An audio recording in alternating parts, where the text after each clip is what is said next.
right, all right. We are live. Welcome, welcome, welcome, everybody. Welcome, BTC family. Welcome, all guests, everybody who's been invited here. If you're here for a reason.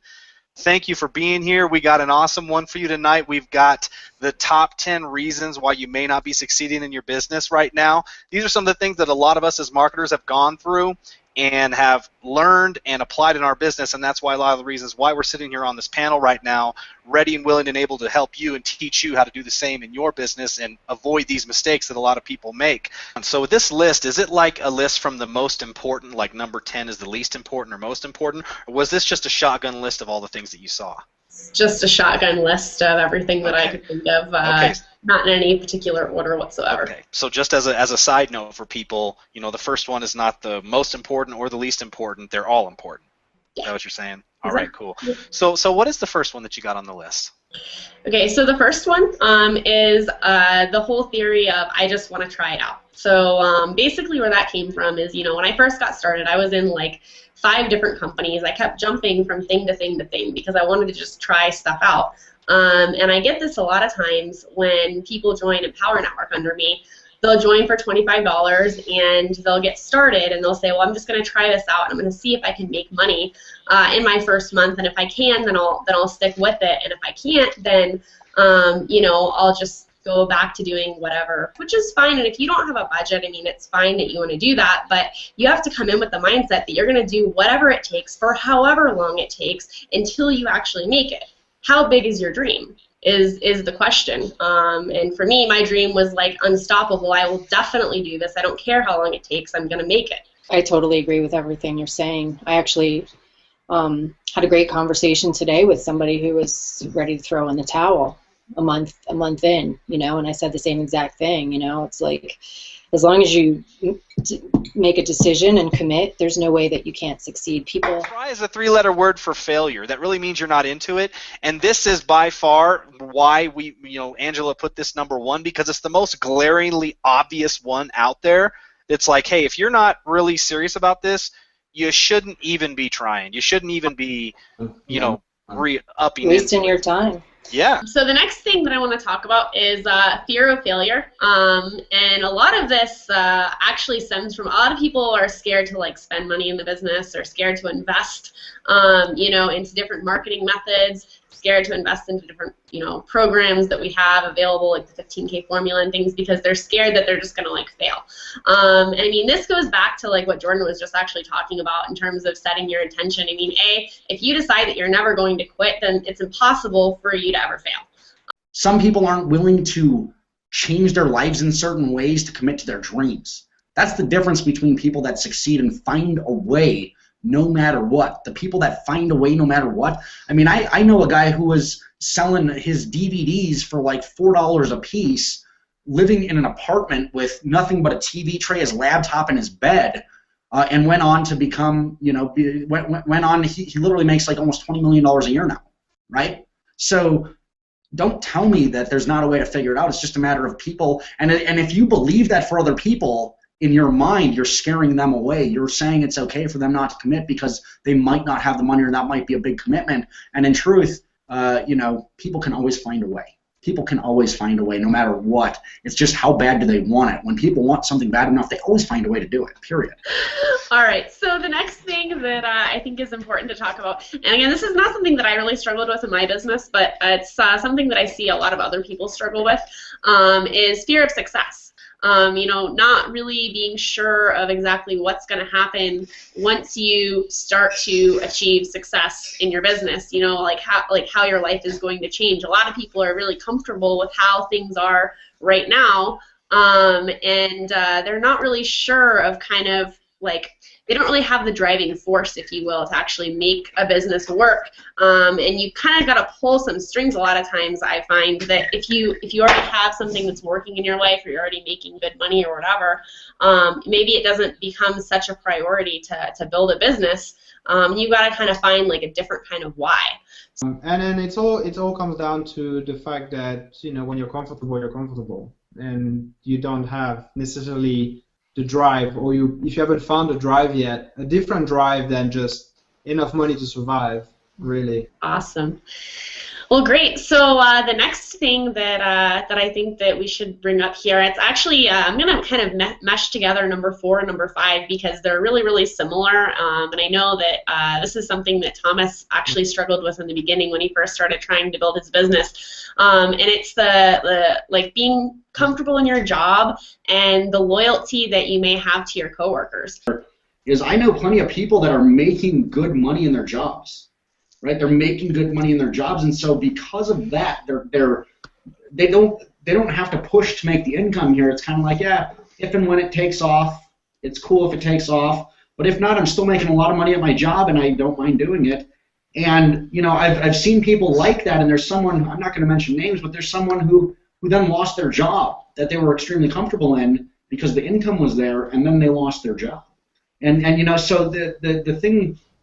That can certainly hold you back. The thing to think about there is, you know, you don't ever have security. And I think this is a little more, it might be a little more apparent to some of us who've seen it from a first-hand view. Yeah, that's the biggest challenge. I mean, there are people who hate the job, and for them it's easy to just leave and do whatever. But there are people like me who are really committed to the people they work with and also to their bosses, and especially if the employment becomes a partnership, you know, where you become a partial business owner. And for me, over the last few years, you know, that was the case. I grew up in a community at work where I really love each and every person there, and I really was committed. And so I started my online thing, and I never could really commit to it because I rather would put my computer to the side and go to work and help my guys at work than actually working on my own success working online. And it took me about 3 years before I realized that whole thing has to change. The next thing on the list here is listening to naysayers. And this is kind of actually ties back into like fear of failure, because when you listen to people tell you all day long that, you know, this thing that you're trying out is never going to work, then you all of a sudden become scared that you're going to fail at it. You know, we go most of our lives creating a box for ourselves for protection, for security, and being able to define ourselves. And, you know, that box is safe. And so, you know, everyone uses this analogy of thinking outside the box. And, you know, the thing is like, the big thing is really this, and I'll keep it real simple and real short. This is what it comes down to. When you're looking to others and looking outside of yourself for the answers, you're attempting to define a box for you to stay in, because you're not going inward and tapping into your inner resources that are more brilliant than you can ever imagine. So the next thing that we've got on the list here is basically people that avoid going to company events. You know, I've got a lot of people on my team that say like, oh, like once I'm successful, then I'll come to an event. And this is actually a big mistake that I made in the beginning. Like the last Empower Network event was my first Empower Network event, because I was one of those that's like, I'm gonna, you know, figure this out and then I'm gonna get to an event. And had I actually gotten to an event a long time ago, I probably would have made 5 figures a month a long time ago. And it's so crucial. I mean, I started going to events. With everything that I've ever done, I've gone to the events, and usually, up until recently, I had to scrape together the money, borrow the money, trade somebody something to buy me a plane ticket or whatever to get to the events. And the events are where the biggest breakthroughs came. The events, with the Empower Network events, the biggest jumps in income have come from events. And so, like, when I hear people say that they don't have the money, like, I didn't have the money either. And I would go and I would share a room with like as many people as could fit in the room to bring down the costs, and you know, and do whatever it took just to get there. And that's where the biggest breakthroughs came. And it doesn't, like she said, it doesn't only just happen in the big room, but like who you meet at those events and when you get to Definitely. All right, so the next topic is trying to learn too much too fast, or really just kind of entering into like perpetual learning mode.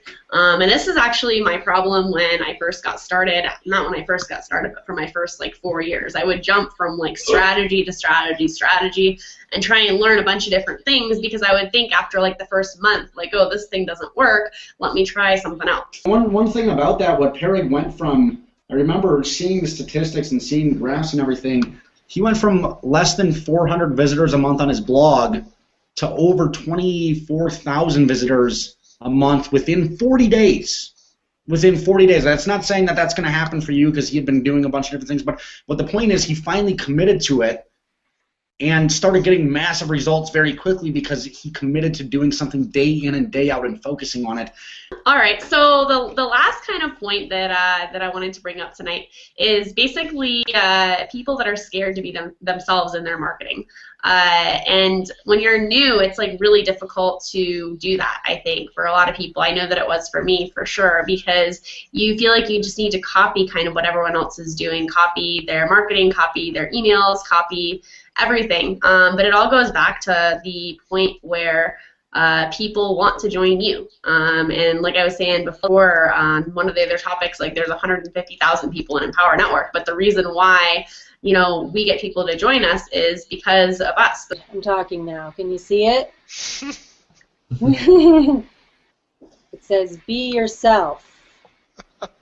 Before equals grumpy and broke, after equals happy and rich. BTC formula equals success. Awesome. That is it, and that's what it's about, and that's why right away it's the first thing we tell you to do out of the welcome video is first thing, go and listen and watch on how to tell your story so that right from the start you're not trying to copy and mimic someone, but you're actually learning how to create your own story that you can use in all of the marketing that you do.